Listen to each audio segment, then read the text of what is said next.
Good morning, fools. Welcome to the All Jammed Up podcast, presented to you by Music Never Stopped. I'm your host, Clint. I'm your co-host, Chloe, and we said it last year, we clearly didn't listen to ourselves. We cannot miss Camp Cosmic. Well, we're all jammed up and we're ready to blast. It's time for Clint and Chloe's Music Podcast. Yeah, we goofed there. Saw some clips from the weekend. It looks like so much fun. That one, I don't know if it was today, Sunday, but it was like an acoustic set. They're just like in the woods. Kind of sounded gospel-y. It always sounds gospel-y when Yeah. Sugar Leg sings.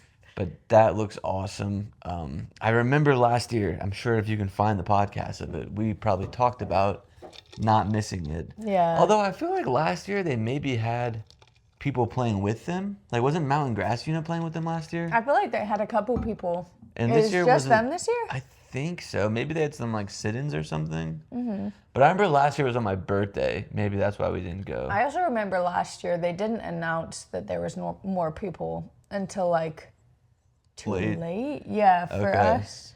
Yeah. Well, we'll put it on our calendar next year. The good thing is we have the reason that we probably didn't go is we're going to England on Wednesday. Mm-hmm. We'll be there for about a week, and then a couple days traveling around before we hit Dark Star Jubilee. Yeah, very excited to get back to Jubilee this year. Yeah, we got dogs, Little Feet, who I've never seen, Dark Star again. I think Melvin Seals is there. House It's gonna Plant's be there. a long ass week. Yeah. Yeah, because we're going to be working at Dark Star, so it'll be fun. It'll be fun. It'll be exhausting, but it will be awesome. And then we I'm have like excited. 3 days and we move into a new house. You Yeah, can so kind if of you see see our the house is mess- bare bones. Yeah, probably not. Hopefully I positioned it in a good place. Yeah, there's a mess going on around us, but it's okay. We did see some music around Asheville this Mm-hmm. week. On Thursday, we saw Underground Springhouse at One World West. We had seen them at Mental Awakening, and they ripped. And then it was Michael, the drummer from Yule. Carter. Carter, Mm-hmm. the drummer from Yule, was sitting in with them. Yeah, and they put on an amazing show. I mean, it was awesome. Yeah, I remember at Mental Awakening, I felt like I was kind of all over the place during their show. So Yeah. I didn't get to like really enjoy it. And I listened to them a lot and was looking forward to seeing them. And then we just kind of got busy in that time. So being able to get to the show and just kind of focus on the show was great. They were awesome. I love how they can kind of range genres. They can get like reggae sometimes, heavier, like a almost southern rock feel. And They then played some awesome Dead songs. Yeah, they did, I think, Mr. Charlie. And then they did Came in Review by Fish. So they were great. They have a new album out too. If you haven't checked it out yet, check it out. And when Hannah Ramsey sat in for a and song. they just I didn't wonder if that was planned because she seemed pretty surprised. Yeah. Yeah. She was working the bar. But and then we also saw Tea Time. Mm-hmm. He's a DJ here in Asheville. Something a little different for us, but he was playing at a restaurant, and we were like, "Hey, let's go out to eat tonight. Hang out outside, dance around." We had It a good was time. fun, yeah. We ordered some mussels and pizza and then boogied it all down. Yeah. So it was pretty Good good. digestion it was fun. technique. Yeah, honestly, it was pretty great. I didn't feel full at any point. I usually eat to discomfort sometimes. But today's episode, jam-packed. We have 2 interviews for you. We have Fish. He's the tour manager from Dizgo. We kind of talk about it in the podcast a bit, but he's always kind of showed us love, and it was nice to get to sit down with him. He's got a cool story. And then we also have Cooper and Steven from North State Grass. You guys, if you've listened to the podcast for a while, you know Cooper from Pickety Split. He was on one of the first few episodes, and he's also in this project, North State Grass, with Steven Davidson. And that's a fun interview. A few weeks ago, we did like the Mount Rushmore with John Stickley, and we did it again with these guys, and kind of broke it down in like eras. But I tell them my Mount Rushmore, but it's funny, like, I got into bluegrass because of Billy Strings and like Way Late to the Train. And my Mount Rushmore, people probably be like, ugh, like Yeah. the people who are like really into it. They're So like, of course. listen to that interview to get upset with me. Yeah. And then there was a plethora of new music that came out over the weekend, some festival updates that we want to talk about. So a bunch of stuff on the back end too. Do we have a song of the week this week? Because we forgot it last week. I didn't forget it, I don't think. Oh, you're right. We did do it last week. We did do it. I think I do have a song of the week, though. Okay. I think it might be a surprise. Alrighty. Well, here we got 2 great interviews for you, and then a lot of fun in the back end. So Honey, you're listening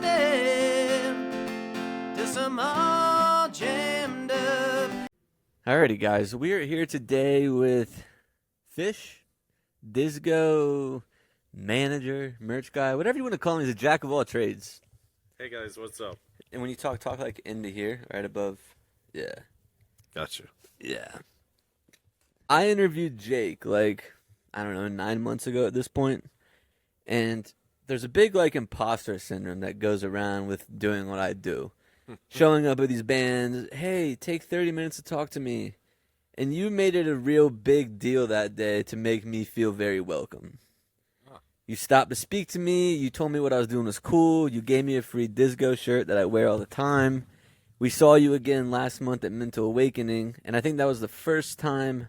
Well, no, because we saw you at Halloween when we were checking in. Yeah. And you were like, hey, that's Clint all jammed up. Yeah. And, like, that moment to me, I was like, damn, that guy remembered me. And then at Mental Awakening last month, kind of the same thing happened. And, like, for me, that goes a long way. Is like, I sometimes feel like the annoying pest at these things. Like, hey, come talk to me for 30 minutes for my podcast. So you making it a point to come always to sit and say hey to me, come talk to me, meant a lot. Wanted to have you on the podcast. Awesome. I'm super flattered. Happy to be here. And you kind of told me a little bit how you got involved in Dizgo, and I think that's a really cool story that I think other people would love to hear too. So I went to IU, Indiana University in Bloomington, 2005 to 2010, and during which time I fell into selling weed and ended up selling weed to a number of people, including bartenders and bouncers and cooks, and it basically kind of gave me leeway into every place into Bloomington, some way or another. At some point, I had a friend that was running security at the Bluebird, and was easy for me to get in the green room. I was selling weed, and I made friends with the band The Main Squeeze. Fast forward, I graduated, couldn't be in the music scene, had to do real life, real job, being broke. Now I'm gonna stop you. Were you playing music? Like, what made you want? Like, what made you so, like, dedicated to wanting to be involved in music? Man, so back to the selling weed. I fooled around with this girl like my sophomore year of college, who was huge into the Disco Biscuits and Humphreys McGee, and that was kind of my first insight into it. And then I was selling weed to this kid, Eric Mikolajczyk, and I asked him, it was nearing summer, and I asked him, hey man, what are you doing for the summer? And he said, oh man, I'm going on cheese tour, I'm going out to Colorado. And I thought, what do you mean? Does that mean? Yeah, you're going out and you're gonna eat cheese? And he's like, no, you don't know about the string cheese? And I'm like, yeah, like, I love string cheese, yeah, dude. the shit in the bottom of the fridge in the drawer. And he laughed, and so he learned me on the string cheese, and from there, And that was your kind of entry into jam bands? that was kind of my first entry. The girl with the Disco Biscuits and Humphreys, but didn't really suck me into the music. He really percolated my interest in this. So I kind of dove in, and then the following summer I was able to see Lotus at Red Rocks, and it changed my life. Yeah. I realized that, holy shit, this is the music that speaks to me. These are my type of people. This is what I want to do. So it was always like a social thing for me, I guess. Did you attract to that community? Because, like, you know, I feel like when I was in high school, I used to go to this, like, club, and it was called Young Life. It was like a religious kind of thing. And I was never like that. I mean, maybe I had a little bit of a spell where I was into the religious side of it. But really what brought me back week after week was, like, people being excited to see you again, you know? They'd be like, oh, you came back. Did you kind of feel that with the music a little bit? Like, people are recognizing you, and it's like you have this common bond of Lotus? Yeah, absolutely. Yeah, it was a lot to do with the community and the social aspect. And, yeah, I mean, I lost my dad at a young age and was kind of lost. And it felt good to be accepted into something. So yeah, fast forward then to I was able to get back into the music scene and went to a music festival residence in Legend Valley in Ohio, and caught back up with the main squeeze. And I was chopping it up with Smiley, the keyboardist for the main squeeze, and he said, "Man, come with me so we can keep talking. But there's this new Bloomington band we've got to check out," and it was Dizgo. And what iteration of Dizgo was at that point? This was like Was it just Pickle? It was Pickle, Kevin, their buddy Roy, who was one of the first to go in the band, and the old drummer Danimal. I didn't know anything about him. I watched him. Smiley introduced me to him. Didn't think much of it. Fast forward 9 months later, and I was with a buddy in upstate New York, 1,000 miles from home. I'd been at a festival at night. Get up the next day, and I'm stumbling into the back way of the VIP tent, and this guy working the festival, directing traffic, pulls a vehicle right in front of me, and I'm walking, and they park, and I check the plates, and they're Indiana tags, and I think, shit, I bet I know these guys. So I walk over, and Pat, the manager's driving, and he doesn't even get the door open. And I said, "Hey, man, I know you." And of course he gives me this look of like, "Man, I've been in the car 18 hours. Get away from me, Wook." And very politely puts on a smile and says, "No, man, you don't know us." And I said, yeah, man, I know you guys." And he goes, "Man, we're a long way from home. You don't know us." And I said, "What, like 1,200 miles? Like Bloomington, Indiana?" And his eyes get big, and about that time, Pickle's head pops up. And I said, "Hey, man, you remember Smiley?" And he's like, "Yeah, what are you doing here?" I said, "Having a good time, man. Who's your hospitality? I got a bag full of drugs. What do you want?" So we partied. They had to leave that weekend for another gig, and I finished out the festival, left New York on Monday. On Friday, walked up to a show in Louisville. They hadn't been a band, but maybe about a year, give or take. And Dizgo, right? Dizgo. Yeah.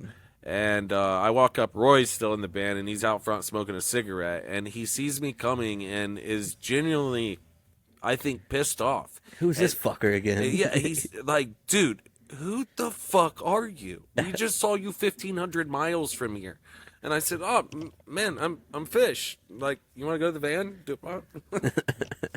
So they always knew me from that point on, and I just always supported.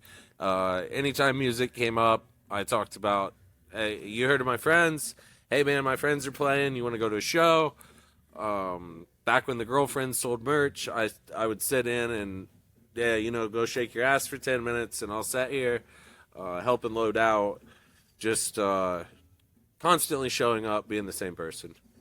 Just happy to be there. Yeah, absolutely. Yeah.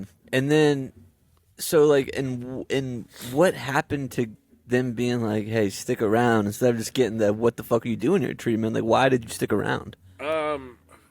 Well, one night, I mean, I had my own deal, and I would just come see them just like a normal patron. And one night, it was a Wednesday night, Pickle hits me up at 7 o'clock on a Wednesday and says, "Hey, man, we're leaving for West Virginia in the morning at 9 a.m., and our merch guy can't go. What are you doing? Can you go?" I was like, "Yeah, absolutely. I've got court, but I can meet you there." So that was my first Can we gig. assume that the court was for selling drugs? It was possession of weed. Indiana. God damn it. So that was my first gig. I did a long weekend with them, and then from there, I don't really remember, but I worked like 9 months for them, just basically for tips, and told them, "Look, like, I can do a lot more than sell merch. I have experience driving. I'm good with logistics. I'm good with packing stuff in a trailer. I'm good with playing Tetris. So, like, if you can, like, grant me some goodwill here and I'll like, prove myself." Yeah, like, I will work hard for you if I can be part of this." And here we are. What do you think made you so like determined to be a part of it? I don't know. That's a good question because like I find myself right where I need to be. That shit of my grandpa talking about, you find what you love to do and you never work a day in your life really starts to ring true. Yeah, when you find it. Yeah. Yeah. Yeah. And you were in what year was this when you were like full time or had a gig with Dizgo? It was 2024 when I first started. Okay, so like not. 2.5 years I've been with them full time. And I've talked to Pickle, and Dizgo's been a band for what, 7, 8 years? 10 years. 10 years. April was 10 years. What do you think it is about Pickle, man, that just like that's a long time to be grinding, and like I would say 2024, maybe the year before that is kind of when Dizgo starts popping up on festival lineups and starts popping up on Instagram. What do you think it is about Pickle that makes this like he just kept going? I mean, he does. He's got a drive and a determination. He's got a vision. It's his passion. It's what he loves to do. And then one thing that the whole company prides ourselves on is being humble, and that's something that I really admire about those guys. They're very approachable. They spend time talking with fans. It's cool to see. Do you think that seeing Pickles like drive and like seeing him like being able to block out the noise and just keep going, did that rub off on you, you think? Like being able to believe in the product, being able to believe in the company? Yeah, and I mean, I have a crazy kind of work ethic. I've been told that it's slave driver-ish in times, drill sergeant, if you will. And it comes from the way that I was raised. I'm realizing a lot about myself. As we all are, we're all healing. And I was raised with a strict father. I was a spoiled child, but I was raised strictly with morals and guidelines of, like, you get things, but you have to work for them. And when you work, you don't half-ass your work. You put it 110% in, and then it's something to be proud of. Yeah. So it's something that we all like. Road life is tough. Being elbows deep from somebody for so much time. You're either in the venue or in the van or in the hotel. You don't have a lot of space. You're running on little sleep, a weird food schedule, not enough food. Everybody's dysregulated. So it's a rough life. Why do you keep going? Like, why do you keep going? Why do you keep doing it? It's so much fun to stand in a room where everybody's filling the room, is coming out to forget their problems, have a good time. It's like the best type of energy. Yeah. To stand in the back of the room, it's just like I just stand there and get filled up. Yeah, can we talk about being a spoiled child and having a rough dad? I can relate to that. Like my childhood was never hard. Like I played soccer at a high level. My parents always paid for that. I got good grades. I had nice Christmases. It's like everything I ever wanted as a kid was there, but like my dad was mean to me sometimes, like, and like it's that thing where it's like everything's here, but still like you being mean to me like has put me on this path and it's affected me in this way.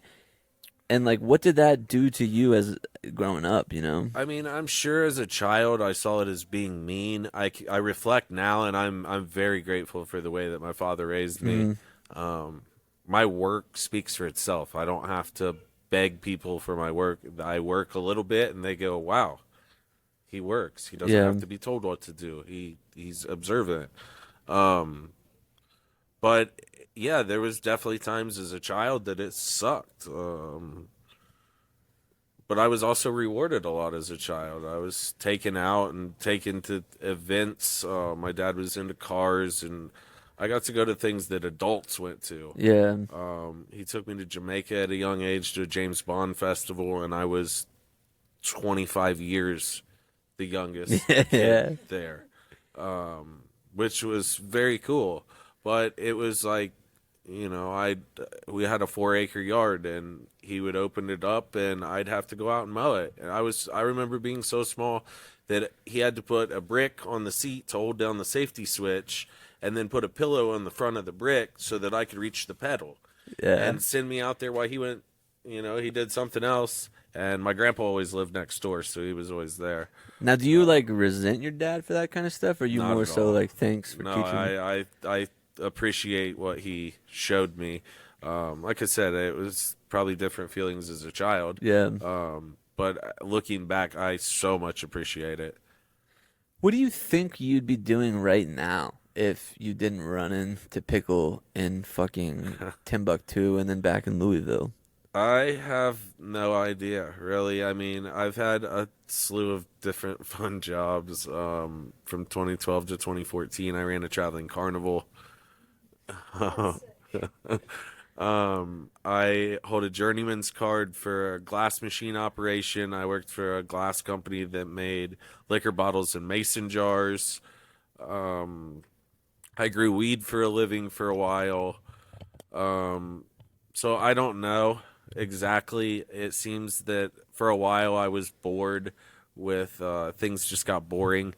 I would go to places and I would work really hard, and then I would see other people not work hard, and like just it going nowhere. Yeah. So it's rewarding to be a part of something that I feel like it's gaining traction. People are catching on. It's just a lot of fun to be a part of. Where does the name Fish come from? I moved back home after college, waiting on a girl. Dumb mistake. But got hired as a favor at a buddy's dad's place, and 5 of the guys that worked there were friends that I went to kindergarten with, basically. And when I went in, it was like when Kenny kills the horse in Half Baked and goes to jail, and they're yelling, "Fresh fish, fish, fish, fish." So this was a place that, everyone knew everyone, small town, and you gave each other a hard time. So every day I would get this fish, and I fought it every day. Fuck you, I'm no fish. Which didn't make it any better. But then it progressed to he's my best friend at home, tells his older brother, who doesn't work with us, to call me Fish. So we go to the bar on Thursday for bucket night and to get something to eat, and I walk in the back door, and his brother's sitting there with his friends, and, "Hey, Fish, what's up?" Fuck you, man. I ain't no fish. So after about 3 months of it, it wasn't getting any better. So I just I accepted it. Fuck it, I'm Fish. So I don't know. At some point, I just accepted it, and then I didn't have any social media for a while. So I would show up at these festivals, and I scared the shit out of all my close friends at home with LSD when we were young. So they think that I'm fucking nuts to go out in public with strangers and eat that drug. They're kind of crazy, but Do you ever find it hard, like, meeting these guys through selling weed and like drugs being such a, it's not the main thing, but it's definitely a part of the scene, it's definitely a part of the scene. Do you ever, and like, you're still having your fun. Is it ever hard to like walk the line of like where it can play? Absolutely. Yeah, absolutely. And yeah. What keeps you like, but like, yes, it is hard to walk the line. I don't know, I like to dibble dabble. Some of the things in life make you a little more social. I talked to one guy who I said, there's nothing better than dropping a couple squares and slanging some merch. Yeah. And he said, "Shit, I bet you're better at it than when you're sober." And I'm like, well, yeah, probably, because it makes me all bubbly and I get super social. Normally I'm just a stoner and I'm shy. I think you pulled that on us at Mental Awakening. You were like, "You want a couple hits of acid?" And I was like, "I gotta do some interviews." And like, "It'll make you better." And I was like, "Not me." Some people say cucumbers taste better than pickles. Who am I to argue? You know, different strokes for different folks, if you will. How funny is it though that like you met these guys selling weed, and now we're here 10 years later, whatever, however many years later, and Dizgo has their own fucking weed. That's wild, man. It is a very innovative, crafty business idea that, again, I'm just super pumped to be a part of. I told you right before we started this, I'm literally living out my dreams of being in this music scene. And also now I get my hands back in weed, which was one of my favorite jobs that I ever did. And it's legal. And it's legal. I got to go up, I don't know, probably about a month ago now. Time is such a weird thing for me. But it was like a legit consulting trip. And I just got to share my knowledge and walk around our facility and meet with some dispensary and future customers. Super cool stuff. Now you call Dizgo the business a lot, you know, like not the band or the group. You call it the business. Do you feel as you're like a member of the business, or you're like a worker? Like, what do you compare your relationship to this band as? We're a family. I mean, we are a family, and even with our fan base, I was speaking with someone who was just kind of new to the band, and I was talking about how the olden days in Indianapolis when Dizgo played the Vogue a lot, the Vogue was under different ownership and the upstairs was different. We would throw pre-parties and we would meet up for tacos, and we would roll into the show 50, 60, 70 people deep. And it's just, that's the way that the Dizgo fans roll, just deep, and everybody's homies, everybody's friendly, everybody, it's very family-esque. Lots of love, lots of hugs, lots of sharing, ups and downs. And it's real too. Like, I think like we do this a lot. We get to go backstage somewhere, and like you'll see a band, you get, "Hey, nice to see you," on with your day. I saw you today. I was talking to someone. You gave me a sidearm hug. You went on your business. I finished my conversation. You came back over. Give me a real hug. Yeah. Same thing with Jake. Pickle walks out of his way. So, like, I can totally see where it's coming from that you feel that way. Because, like, even for me, someone who's just, like, a little blip on the Dizgo radar, when I'm around you guys, I feel a part of it, you know? I mean, that's what we all are. Like, it takes everyone. It takes all sides of it. It's a huge team effort. There's a ton of work that goes into it. People see what they want to see with it, and there's lots of glamour and glitz, and there's cool things that get to be done, but behind the scenes, it's some days are really rough. I mean, you gotta upset, you know, one guy's upset with another guy, and you gotta sit next to each other in a van for How often does that happen? I mean, as much as it does in any family, you know. And there's ups, there's downs, and you can't have the ups without the downs. So as fast as we're growing right now, we're experiencing all these different growing pains. It's like I said, it's a ton of work, and we're still so small that we don't have money to pay people to do jobs. Like, everybody asks, "Who's your tour manager?" Are you the tour manager? No, we don't have a tour manager. We all absorb the roles of what a tour manager does because there's nobody. So we all wear 3, 4, 5, 6 hats in the band, in the organization, in the business, and it's a big group effort. So. Do you ever have your hands in like any part of the creative process, whether it's like set list for tonight or merch design, or like maybe like they're writing a song and you're around and you're like, "Hey, what if you did this?" Like, are you ever a part of that? Absolutely. They always listen to my input. Now, how much they That's a different story. hold on it, I don't know, but I'm always in their ear about, "Hey, like, I think you guys would cover this really well," or I hear it every night. I was talking with Justin today on the ride about how like I'll be standing behind the merch table and I'm thinking, ooh, little sloppy tonight, and somebody will come up and go, wow, they are so good. And it's like it's all about perception and where you stand on the hill. And for me, I hear 104 shows last year, so you find patterns and compare. Yeah. What is so for like I'm asking this question thinking of my own self, and I started this podcast a year and a half some change ago, and I was never someone that wanted to pursue music or really wanted to pursue anything creative.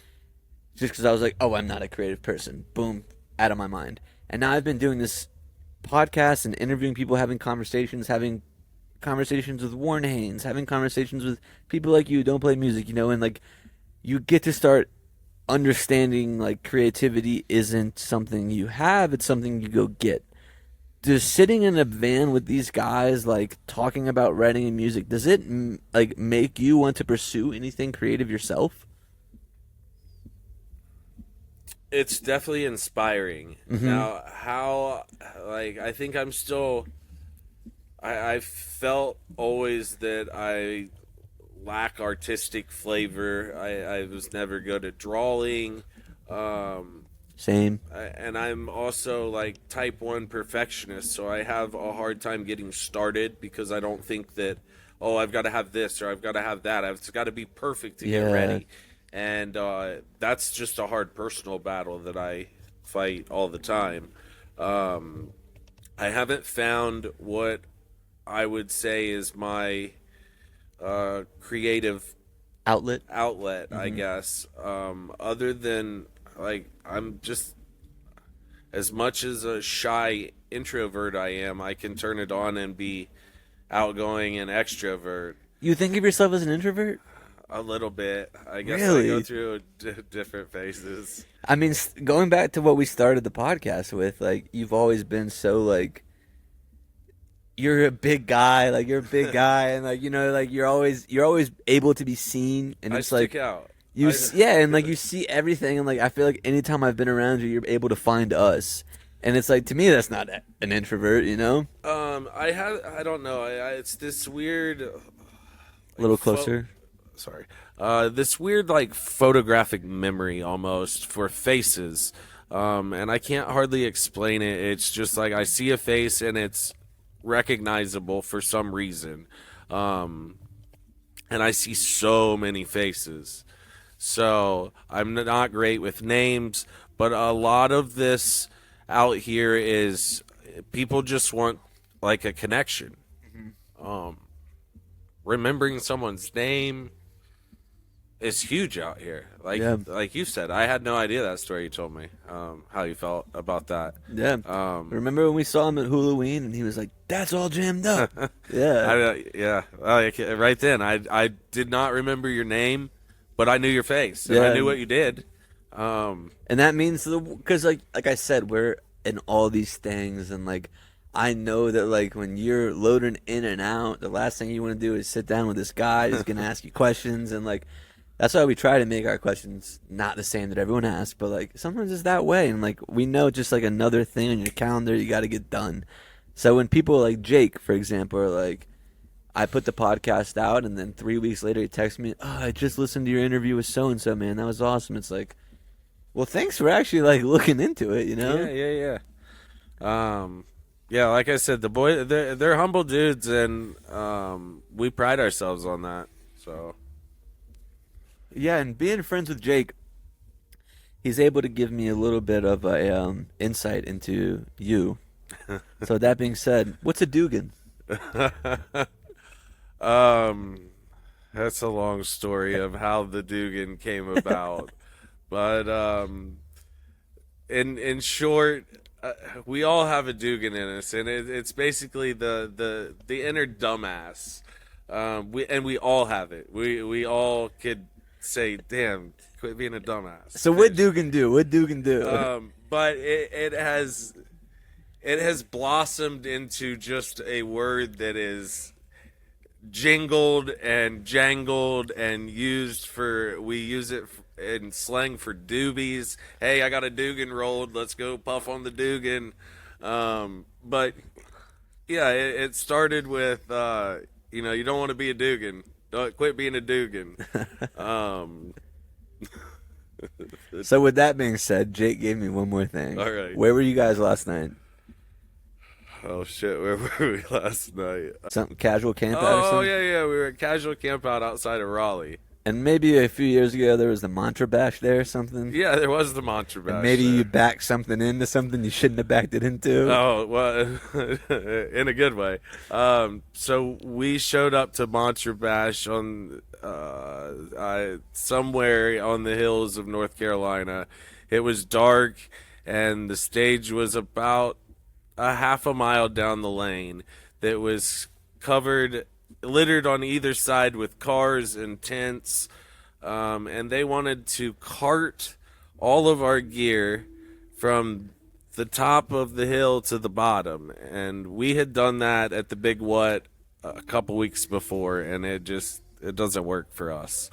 So I walked it and I looked at it and I came back up and I said, I'm backing that trailer down that hill. So I backed it down there. I had a couple spotters, and boy, we got her down in there. And after which, the entire festival watched me do this, and at the end of it, gave me a standing ovation. People come through, shaking my hand, wanting to see who this guy was that just performed this maneuver. I had kind of forgot about it, and yeah, last night we were at this festival, and I went up to do the merch, and this girl says, "Oh yeah, we met. You're the infamous Fish who backed the trailer down the hill." So yeah, just one of my many Some talents. Dizgo lore. Dizgo lore, yeah, the fish lore. Well, man, Dizgo's playing out there. I know you got the merch. You got to make some money for the band. But I just want to, before we wrap up, I've alluded to it a few times in this podcast, but, you're someone out there that's, you're doing your dream. And I think people have these dreams of being, I want to be the singer. But you're just the guy that holds it all together, you know? And, what do you have to those people about, it seems like you've been through things and you've got to this place and you're so content now, what advice do you have for people? What can they do if they just set their mind on believing in themselves? Manifestation. I literally manifested this job. I told Pat at 1 year, I'm going to work for you one day. And here I am. It's awesome. Chase your dreams. Don't ever give up on yourself. Don't be afraid to look yourself in the mirror and be critical with yourself. The change begins from within. So, And I can see how serious you take it and how proud it makes you feel, and that's really inspiring, man. Yeah. It really is. thank you. Yeah. Well, thanks for coming on, Fitch. It's been a blast, dude. Thank you. Happy to come back again. I got tons of stories.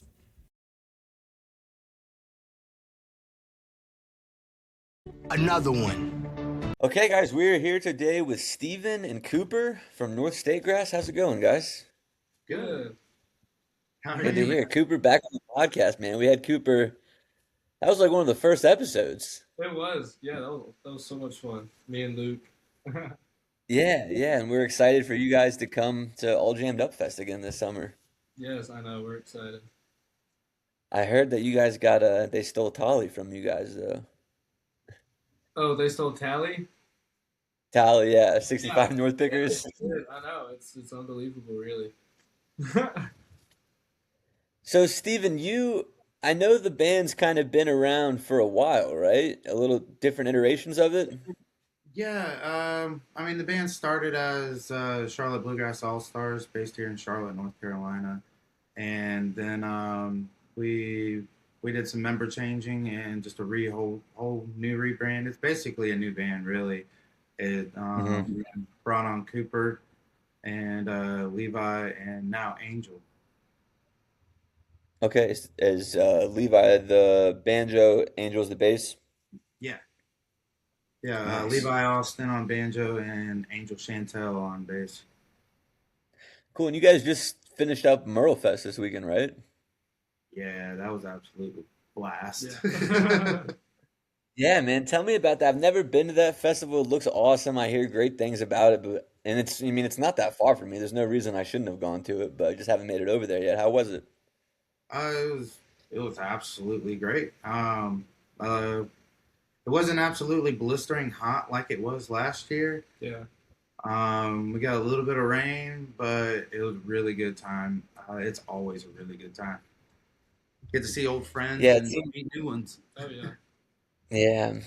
And what about, I mean, I know I kind of talked to Cooper when he was on the podcast. I know kind of his journey into music and getting to where he is now. What about you, man? You play mandolin. Did you start on mandolin? Did you start in guitar? What kind of got you into bluegrass? Well, I started on guitar. I was a death metal kid. I mean, you give me Cannibal Corpse, Dying Fetus. I got into like Lamb of God and Slipknot and stuff like that. Um, and then I finally went to my first quote unquote Grateful Dead show, which was Rat Dog down in Myrtle Beach, and came out skipping down the yellow brick road and kind of turned my life around. No more dying fetus. No, no, no. Still dying fetus. You know what I mean? Those are where you just like, I gotta wake up and go. That's give me some metal, man. That would definitely get me Yeah. through the night ride or early morning. But So were you playing guitar when you were in like listening like were you playing metal at first? yeah, I was playing Okay. guitar. We had a band in high school called Ecom Some Do, which basically is smoke some weed backwards. Um, I like that. yeah. So we had and then I moved on. So I joined we created our own little jam band, and there was three guitar players and no bass player. So I switched to bass for a long time.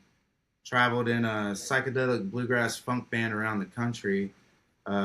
Played 48 states and played with a lot of heroes like hanging out with the Merry Pranksters on the West Coast and Zane Keezy and playing on the bus and stuff like that.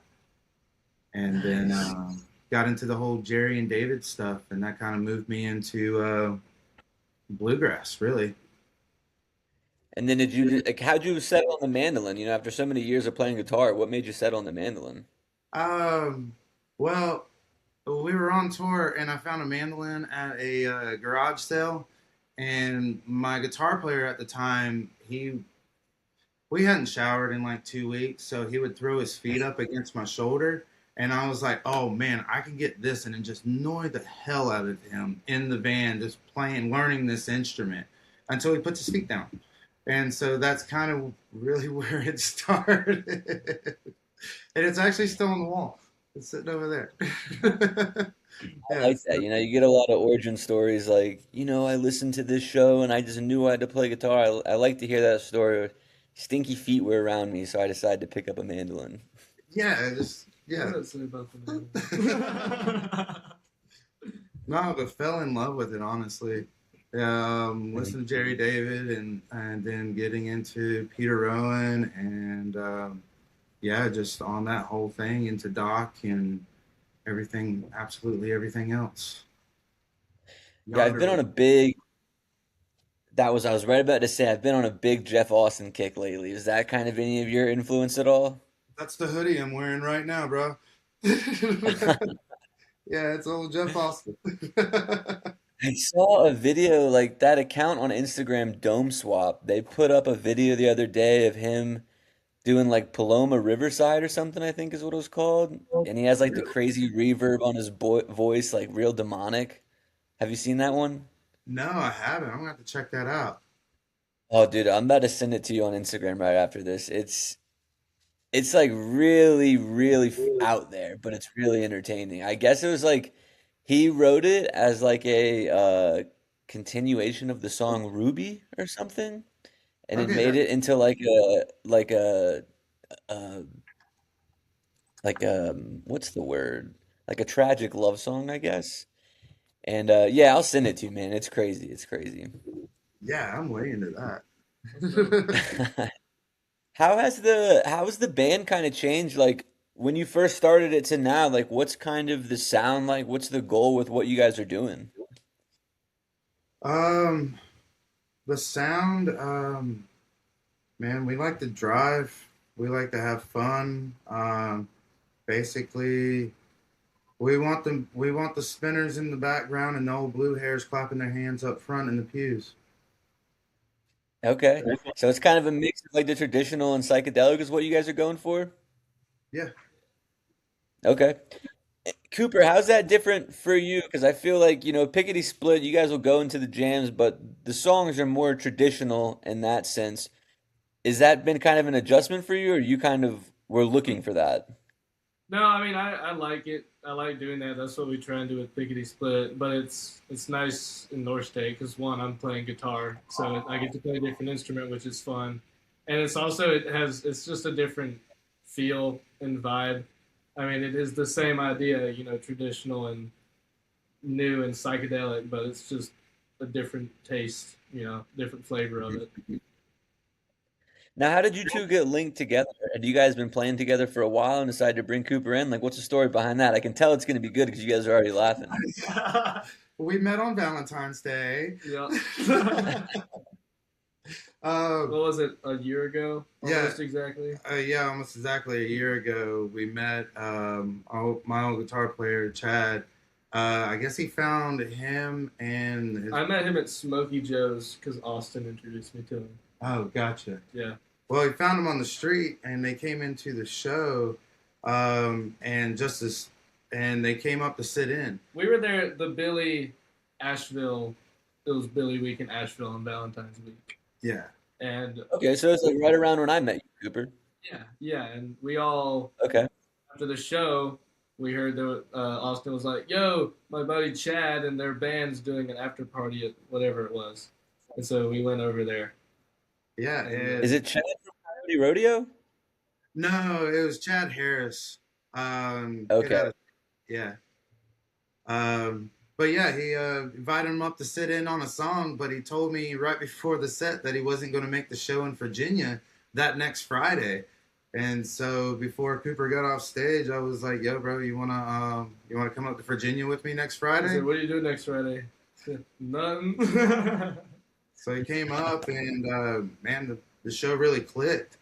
And yeah, just things were moving along, and we decided to really give it a shot. Last November, that's when we changed the name and decided to throw our beans in the bucket, I guess. Nice. What's the scene like over there? Because, like, talking about being in Nashville for Billy, it's like a whole event, after shows, pre-parties, and you got the actual Billy, you got people busking on the side of the road. What's it like in Charlotte? Like, maybe not as extreme as like a Billy weekend here, but over there, like, is there a lot of bluegrass going on? Is there a lot of different bands popping up? Like, what's it like over there? There's definitely a good jam scene, I would say. I mean, Yeah. you got the Charlotte Folk Society, and they always have events going on, and people, other breweries host jams, and the Folk Society events always have jamming going on. There's definitely a lot of that. Do you guys ever do anything with Eric from Records on the Wall? We love that guy. Yeah, that's one of my brothers, man. Yeah, that dude's close to my heart. Yeah. Yeah, we worked with him this Billy run this February. We did like a pre-party. It was him, I, and the French Broad River Brewery. And that was we've been going back and forth on Instagram pretty much as soon as I started the podcast, and we finally got the link together and do something. It was a lot of fun. He's a cool dude. He does great things for music, so I'm sure he's helping you guys out wherever he can. Oh yeah, definitely. Yeah, I heard that went really well. We were doing Fitz and the Wolf that night, and so we couldn't make it over there. But my wife went over there and said the place was packed out. Yeah, man, it was a good success. It was a great time. Yeah, that place is it's such a good spot. Like the location's kind of out of the way, at least for like me, where I usually spend my time. But once you're there, it's like it's everything you need. Yeah, actually, I think we're gonna be there. Let me look real quick. Um, July something, June, July 25th. We'll Nice. be back Okay. at the road. Yeah. Nice, nice. Um, you guys have done some pretty like pretty big shows already. I saw you like open for Magoo, you opened for Stickley, you've been in some great festivals. What's kind of coming up for 2026 for you guys? Like, what are you looking forward to show-wise? Like, I know you just dropped that song Toad. Is there more songs in the works? Maybe an album? Oh yeah. So we do have Toad that just released. We have another single coming out on May 12th, called Red, and then we're dropping the whole album on June 5th. Okay. Yeah, we're excited, so we just kind of just want to just go ahead and get it out. You know, we're new, Yeah. fresh, and why not let people hear it? You know. Yeah, tell us about the album. Are you guys, is it all originals? Are they kind of jammy songs, keeping it Toads, more of like there's not a bunch of jamming, but fun song. What's the vibe of the album? Pretty much a little bit of everything. Red No Red's definitely a little bit more on the jam side, and there's a couple other more traditional songs in there, and some slow ones and instrumental. You know. Breakup songs. I mean, we're kind Oh yeah, of the concepts of the songs are also all over the place. You know. yeah. It's just it's a broad spectrum. You know, it shows that you know what I mean. Kind of yeah. I don't know. It's like he said, there's a couple. There's Red that shows you know what I mean. What we do on the whole jammy side, and then you got the slower ones where you know what I mean, where it make you want to hold your wife's hand. You know, and then the other one makes you want to push that ex girlfriend off a cliff kind of situation. You know. Sounds like you guys have demons with your exes, man. Yeah, well, you know, we all have exes, I guess, and uh, well, in the songwriting wise too, Cooper has a great imagination, and I write about I don't know, I tend to write about more things that is either real or things that have happened to me. Yeah, like a real event. Yeah, So about the imagination, then is Cooper responsible for Toad? Oh yeah. yeah. I like that one, man. It's just like a good bluegrass song. It's fun. So are you guys traveling, getting your first album out, hitting all these gigs? Are you guys getting the chance to see any music right now? Well, no, Merlefest we Yeah, we did. saw a lot of Merlefest. Yeah, Blue Highway was sick. yeah, you went to Billy. Yeah, Yeah, I went to Billy this February. did you guys go to the Greensboro show? We did an after party at the Flatiron, so we weren't able to make it. Mm, My wife I went. wish I would. Yeah, that was a banger of a show. That's what I That's what we heard, heard, yeah. especially at the Yeah, end. that was like I think I've seen like eight this year, and that one might have been my favorite. Nice. I heard they kicked off with a 15-minute turmoil and start second set. Yeah, and then the nutshell orgasm at the end, like you can't get a better set than that, I feel like. There's a 15 steps in the first set too. He was on Ah, it. there's that Jeff Austin again. Yeah, I've been listening to like that Death Trip one too with him, and Yeah, then I'm Steve about to Gray, just find this video and send it to you right now. on the run. I mean, we can go through it, man. We have a dude here in Asheville named Alex Bazemore. Yeah, He's he played with lead so. guy. Yeah, he's kind of like he kind of put me on to Jeff Austin, and he does like a really good job of like not emulating him, but like you can tell it's one of his influences, and like it really comes out in some songs, and it's just interesting to hear. I'm gonna send you this video right now, and maybe I'll plug it in for the listeners while you watch it. Watch it real quick. I'll just take a second. I want to see what you think. It's pretty crazy. I just sent it to you on Instagram. Got it.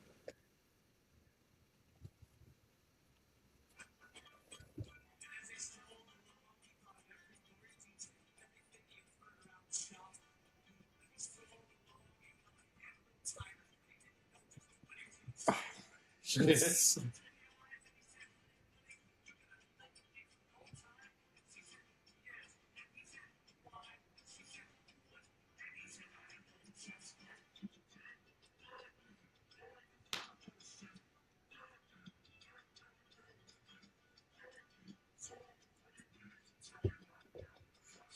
I'd be so fucking scared.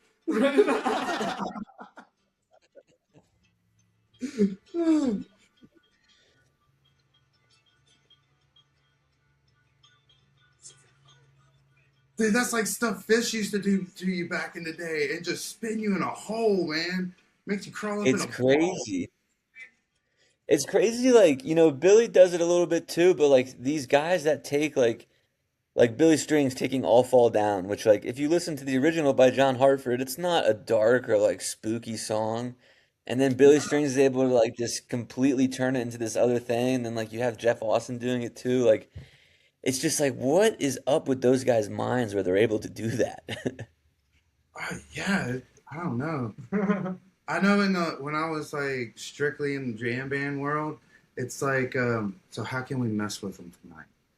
Like, Yeah. what can we do?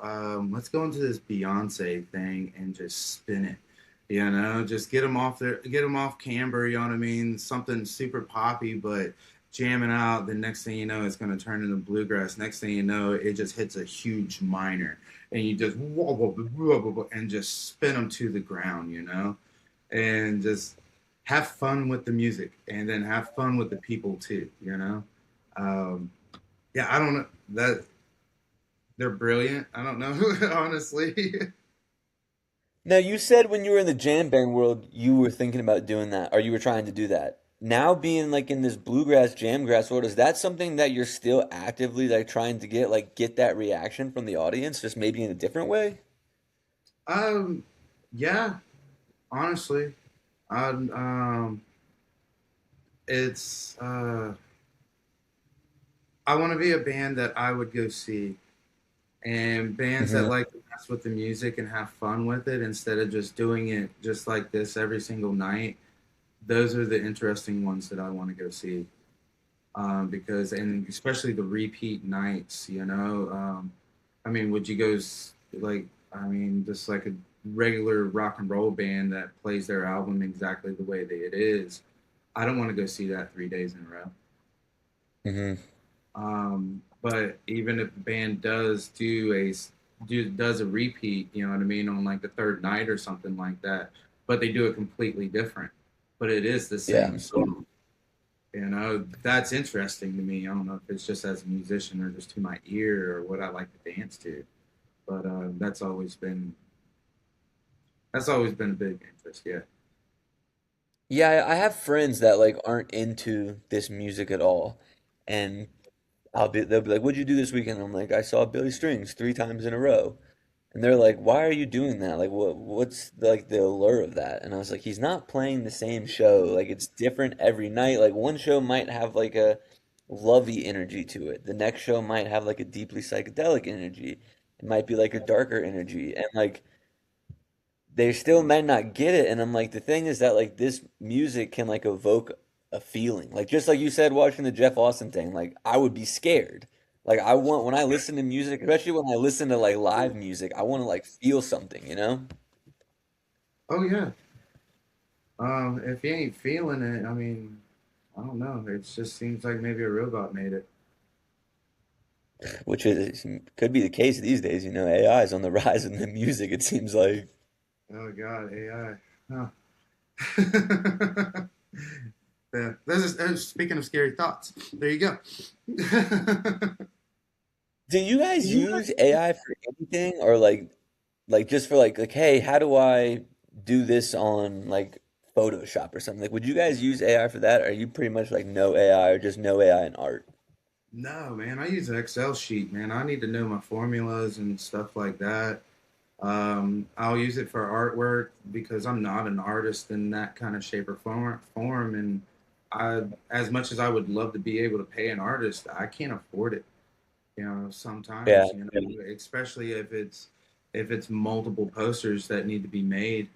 I mean, it's a helpful tool. I don't think you should use it for your entire poster, but just to make a little character or something like that, then you can build your backgrounds and stuff like that. But when it comes to writing music, just use the old noggin, man. That's what the third eye is for, right?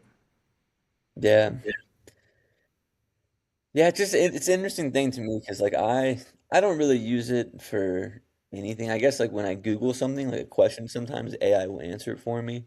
But as far as like using anything else, I try not to. But like I totally get the other side of the coin where it's like I don't have the money to pay a poster. I don't have the time to even make like a janky poster for myself. So I will just plug it into AI. So like, I get both sides of the coin. It's just such a new like unknown technology. So it's always interesting to hear like different people's opinion on it.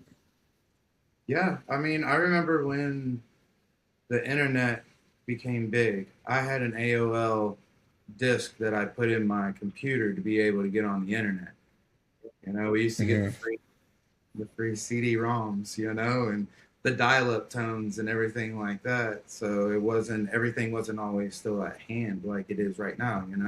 The, this right here is so far superior than what technology used to be. And the way I look at it, everything's a tool, but some tools are made for certain things, and you shouldn't use a hammer when you should use a drill, or just using the right tool for the right things.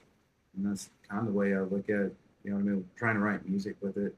I don't, I just in my opinion, I feel like it's kind of soulless, and music comes from the soul. Yeah. Talking about writing music, what's the like process for writing a song like that Toad song? Like kind of a funny like theme of the song, but it has a theme. Like is it the music first, or it's like I have this idea about this? Like how does that kind of come about for you? I don't know the Toad song specifically. I went to I think it was like an African market one time, and I got one of those wooden toads that you can rub a stick across it, and it'll make a croaking sound. And forever, it just sat on uh, my like nightstand or whatever. And then I was just playing guitar, and I came up with the melody of the song, and I was like, this is a cool little melody here, but I need some words to go with it. And so I just sat and thought for a while, and I saw the toad, and I had the idea of like, what does the toad think about? What does he see and do on a daily basis? I was like, oh, boom, there's the concept for the song. There's the story. I just gotta fill in the Nice. details. No AI needed. No way. Now, do you guys, it seems like you guys get to spend a lot of time together. You guys, what do you guys like to do when you're not making music? Try not to fall off our skateboards. Do you guys skate a lot? Yeah, Yeah. we like the longboard. Um, Billy that's Strings 2.0, don't break your leg, man. he just actually I, just had I wiped out on my board literally the day we had to go play the Billy after party in Greensboro. Like that morning or afternoon, I guess. Steven, I was at his house. We were like getting ready, and he was like, "All right, I gotta go get my daughter from school. I'll be back in like 5 minutes." Literally 5 minutes. I said, "All right, I'm gonna go ride around for like 2 seconds." And I was coming to a T, and these two little girls on their bikes came out, and so I had to cut it and just ate so much crap. And Yeah, then that's why I try to stay off the skateboard oh, these days. That's, didn't you? what does your shirt mean, Cooper? It's the Earls of Leicester. What is that? It's that bluegrass band that's like exactly Flat and Scruggs. They're like a tribute band, but Oh, they're like a really, really, really good tribute band. Jerry Douglas. Yeah. okay. Yeah, I didn't know that. Who's your guys's? I asked this to somebody else recently on the podcast, and I just thought of that as you mentioned uh Flat and Scruggs. Who's your guys's Mount Rushmore of bluegrass musicians? Oof. Hmm. You guys can do one each, or you can like build one together. Whatever. If you can't agree, I mean, if you can agree on it, I guess. Well, there's always Doc and Tony Yeah. and Bill, I feel like Earl would have to be on there for sure. Earl, Stuart Duncan, John Cohen, Sam Bush. And I feel like there's like the Earl Yeah. Scruggs, Bill Monroe, Rem Rushmore, and then there's like the Sierra. Tony Rice, Sam Bush, all those guys, Mount Rushmore, Then there's Sierra Hull, Chris Thiele, Billy Strings, whatever. yeah, and all Yeah, that. there's like different eras. I think it'd be just easier just to pick an instrument and pick the favorite out of that. I guess I don't know. Oh yeah, That's hard. that's still hard. Yeah, because it's really depending on what I'm in the mood for, honestly. You know, because Sierra does some things that just hit me right. Like Chris does some things that hit me right. But then, you know, I just Doc Watson. Yeah, I mean, hell, I just found Act 1, 2, 3, and 4 of Seldom Seen, Oh, nice. and I was like, well, I gotta listen. I gotta get all 4 of those. You know, Where'd you find those? at Repo and. Yeah, they were all sitting together. I was like, "Oh, Act 1. We should go Oh, tonight. Act 2, 3. Thank you." I'll take all of them.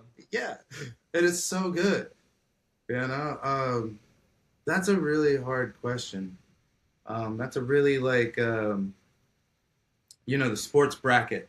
That's a sports bracket question right there. I'll give you mine first. All right. I have to preface it with I got into bluegrass because of Billy Strings. So Okay. I wasn't into bluegrass till then. But so mine goes Billy Strings, Doc Watson, Jeff Austin, John Hartford. Yep. I feel like that's Obviously, you can tell I'm into the jam grass. Yeah, that's Jam definitely. Grass Mount Rushmore right there. Yep, and then Newgrass Revival right under that. In Sandbush. Yeah, I see what you're saying though, because like if you go like in like the eras, like what would the first one be? Like Bill Monroe, Doc Watson, Seldom Seen. uh, J.D. Crowe. and then like Flat and Oh, Sparks. yeah, J.D. Crowe. The Duke of Dry, Terry Balcom. You know, And then you got Tony Rice. yeah, Jerry Douglas. Jared and David Grisman. Yeah, David Green. David Goodman, John Hartford, and then you got like after 2000, you could do like Jeff Austin, and then I mean, you can't forget about Volume 5 and Blue Highway. Blue Highway. Alan Hart. Mountain Heart. Okay, I don't know if you know Mountain Heart. I'm not All right, sure I'm familiar with them. Album, and you should just listen to this album, and you're gonna agree with me that I feel like this is definitely top 3 of all bluegrass albums ever. Yeah, All The right, Road That there you Never have it. Ends. It's a live album. Adam Steffi, he's playing mandolin on it. I mean, just oh man, that lineup right there is absolutely amazing. Mountain Heart. Yeah, I don't even think I've ever even heard of these guys. Yeah, 11,000 monthly listeners. The Heady Pull, Mountain Heart. So if you want to talk about singers, I think one of my favorite singers of all times is Josh Schilling, and he's one of those people that play everything, and no matter what you play, he's better than you at it. What other like you mentioned being like getting really into the Dead when you first kind of after that kind of being like your intro to this. What's your favorite era of the Dead? Ooh, damn, I don't know, man. Either I go by keyboard players. That's a fair way to do theirs. I would say the Gotchow years. Even though you do Okay. have Donna screaming over the end of some really good jams, you know what I mean? I can take that. You know? I love Donna, dude. That Donna's There was points, you know what I mean, that I was like, she added to that song. But then there were some times, Yeah. I was like, oh man, I was like in there, and it just kind of brought me out, you know, kind of put me back on my feet. yeah, that makes sense. Keep your head in your Yeah. swivel. Yeah, exactly. But I do love the Brent years. Yeah, Yeah. those are probably my 2 favorite, and I think those are objectively the best ones, I would say. Yeah. Yeah. I'm sure somebody will have something to say about it, but fuck them. It's all right. Oh yeah, I mean some people, yeah, you know what I mean. They're gonna be like, "Oh, Pigpen all the way." Don't get me wrong, I ain't taking anything away from Pigpen. Yeah. I'm sure someone's gonna get mad about my Mount Rushmore too, but like I said, I got into bluegrass because of Billy Strings, so I'm sticking to it. Music's all opinion, man. You know, it's like your opinion, Perfect. Well, man, Steven and Cooper, that's That's all I really had, man. Is there anything before we wrap up that you guys want to plug? Yeah, our Instagram, our website, our album coming out on June 5th. It'll be called Pathago. 8 full original songs written by both of us, and and our first song that we wrote together. Really proud of that one. That one's fun. Yeah. Awesome. And when are you guys going to be in Nashville again? You said not till July? Yeah, something like that. July, yeah. And then, man, yeah, not for a while. I'm in the middle of booking. I do the booking for the band. So, I'm working on, like late July. We got some more in August. We got a run coming up in August. We'll be in like Boom Saloon, and then going all the way down to Charleston Poorhouse. Nice. You should come to the All Jammed Up Fest in July, and maybe Cooper will let you sit in with Pickety Split. Hey, do some dueling mandolin. Yeah, That sounds like fun. that would be fun. Awesome. Well, guys, thanks so much for coming on the podcast, Steven. It was a pleasure to meet you, man. You too. You just got jammed. Welcome back, everybody, from those interviews. Yeah, you caught yourself. I caught myself. You Hope you enjoyed them. What'd you say? Hope you enjoyed them. Hope you enjoyed them. So we have, there was a lot of music that came out, I guess, within the last couple of weeks. First thing I want to touch on, though, we'll go for what was taken away first before we talk about what's been new. So I'll be super honest. I haven't heard of this festival before now, but summer camp has been canceled. There was a statement released that it seems to be a financial issue, possibly with someone that they were working with, and just seems like it is a solid, we cannot go on without what we needed from this person, and now we don't have that. So, and the people on like Reddit and the negative Facebook people, they're saying this guy had like debt to pay off, potentially drug debt, which just makes the story so much juicier. Whether it's true or not, everyone loves a good drug debt story. We don't know that for a fact, that is Reddit hearsay. But I hadn't heard of this festival before, but I saw that Ethan from the Snosberries posted about it. It seems like that's been a festival that he's been a part of for a long time. I think it's the like generation like right above us. That makes sense. Yeah, I think that's like a lot of people's entry, or like our Halloween. Maybe they went to summer camp and like saw whoever they saw. It's kind of like summer camp and Vans Warped Tour. Vans Warped Tour, I think, is like the only one that does what that does.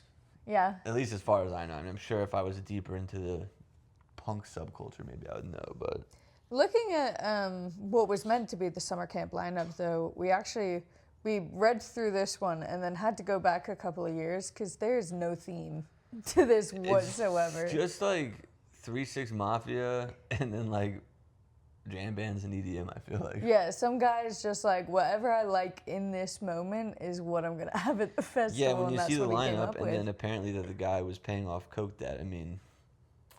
Excision, Young Summit. I can believe it. 3-6 Mafia. But that's not an accusation. This is people on Reddit saying that, not me. Yeah, Reddit hearsay. We don't know this person. Hearsay, who say, I say, he say.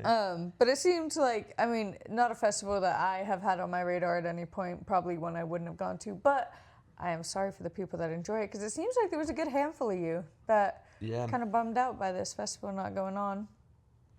But that is the only festival news, unless is there... Yeah, I don't think there was any new... I think that was the only festival. Well, the other festival news is that All Jammed Up is like 2 months away. So go buy your tickets now if you haven't. Link in bio, description, whatever it's called.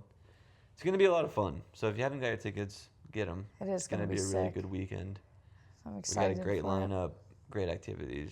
So, you know, like YouTube videos always like do commercials to like tell you to sponsor. Don't even worry about that. You can do it, but just go buy a ticket instead. Go buy a ticket. Lots of new music came out. We'll start with Freedom Junction has a new song out, Heaven. It is a very lovely song. I think the vocals in it are kind of quiet, but maybe that's like maybe Freedom Junction wants the music behind it to be the star of the show, but I really like Sugar Legs singing. Yeah, I think So there's... I was listening to it and I was like, turn it up some. Turn it up some. I was listening to one of the videos I saw on Instagram. I think it was RankStrangeDesign. And that was, I couldn't see the stage, I just heard the singing. And I was like, is that Sugar Leg singing? Yeah. He's got a very distinct voice. Yeah. But it is very nice. Jared Walker, Nighthawk. Yeah, so I didn't finish the whole CD or the whole album yet. Did you finish it all? I did finish it all. It was while I was in the process of taking things off the walls. Okay. So I overall think it's a very beautiful album. I think it is like super wonderfully composed. He sounds incredible. Yeah. He's got an awesome voice. I don't know if is it the rest of the band that's playing with him? I think Billy has some background vocals. I think Royal like produced it all. Wow. Yeah, I'm sure. Yeah, I don't know 100%. I just know those two things. I mean, we were lucky enough to hear Nighthawk get played. Where was that? that was in Tampa. We just listened to the Nugs. Are you sure? Yeah, You sure? I'm pretty sure he played it just in Tampa. Oh, well then, just kidding. Ignore me. I don't know. I think. I think so. we were there. Would it have been Greensboro? I don't know. I don't know where I've been. But yeah, I don't. Looking through nothing like shown out to me, but Can I see the I mean, list? it was a very good album overall. I really enjoyed it. Yeah, Downloaded it all. I need to listen to it all. Another new album that came out I really liked was Fruit, Lots of Letters. Mm-hmm. They've been releasing their singles, and I just think they're getting better. Like, I've seen them quite a few amount of times now, and they've always been good live, but like being able to put out an album that kind of matches their live show I was impressed by it. That was a great album. Mm-hmm. Fruit is such a fun band. They are good. They are all such nice people. Mm-hmm. Cassidy is such a good singer. I love the way that she like has this stage presence that also lets everyone else in the band like shine, which I think is so awesome as just like a lead singer. But yeah, love that band. They're a cool band. They're quick. You said they're really cool people too. Mm-hmm. And if you like them, it's another reason to go to All Jammed Up Fest. Exactly, because they'll be there. And then I threw this in because I was kind of surprised by it. Harry Styles released a new album called Kiss All the Time, Disco Occasionally. I really liked this album. Yeah. There were a couple on there that I was like, all right, they're like 2 or 3 songs are pretty heavily like auto-tuney in a way that I just can't really be bothered to listen to. But he's got the song Dance No More, has a really fun music video. It's got a little fun message. Like, get up and dance, basically. I'm a big believer in dancing.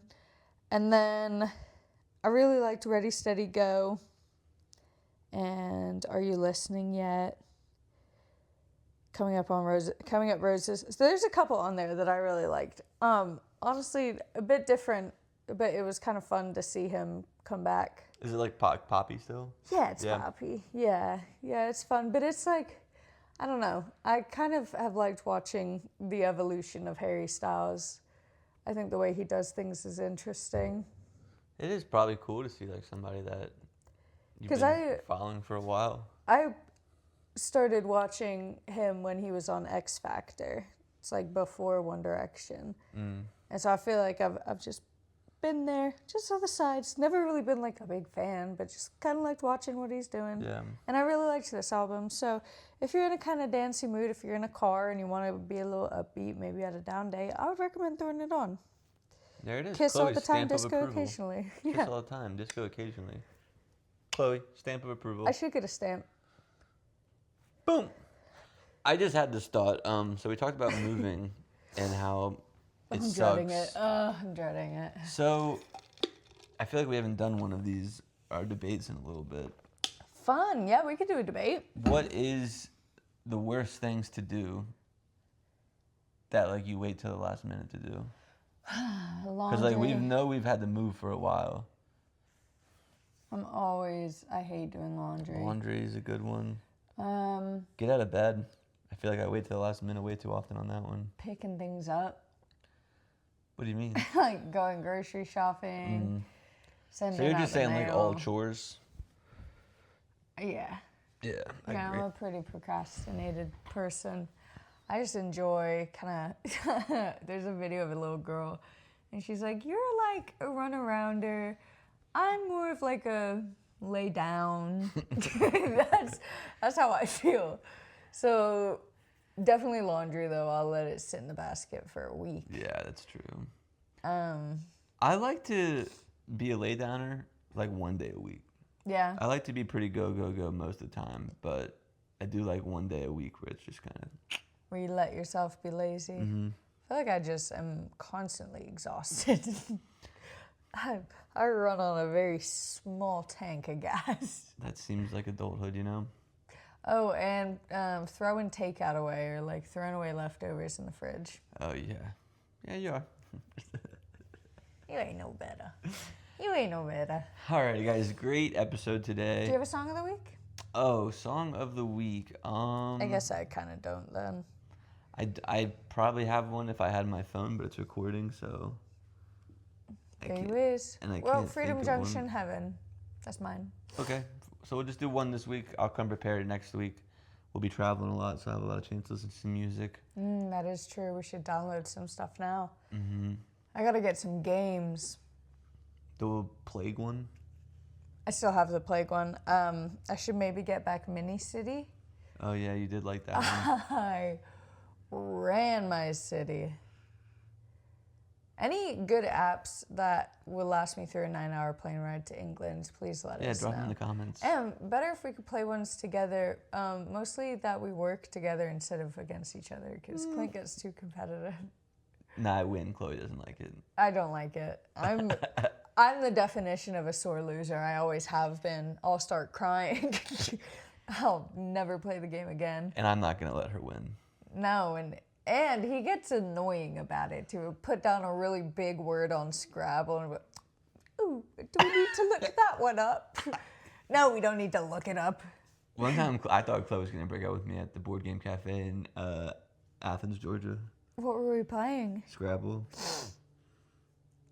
I wouldn't be surprised. Scrabble is literally I was the like, worst. 41 points, and you're like, 41 points. Yeah, you're so right, dude. I You're was like, so wow. annoying I was to like, play with.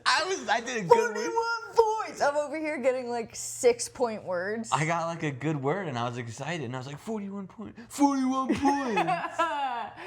Yeah, it's mostly Scrabble that you're hard to play with, and then like categories, anything trivia. Really, it just he gets pretty competitive. I just win. I'm okay at Rummy Cube though. Yeah, you're good at Rummy Cube. You beat me last time we played. Yeah, put it on the board. 1. 2 great interviews today. 2 good segments, me and Clow. Next week, we have an interview with Magoo, the whole band, in person at Oscar Blues, where we interviewed Fish. And maybe we'll have a spot of tea on the episode, because we'll be in England, yeah? Oh, how fun. Yeah, we'll be at my granddad's. We can record somewhere fun. Yeah. Have a great week, guys. We'll see you next week. And remember, wherever you are right now is exactly where you're supposed to be. Well, all jammed up, hey, that's where it's going down. Best damn pot in this old Asheville town. More than enough old stories to go around. And I'm all jammed up right now. Yes, I'm all jammed up right now.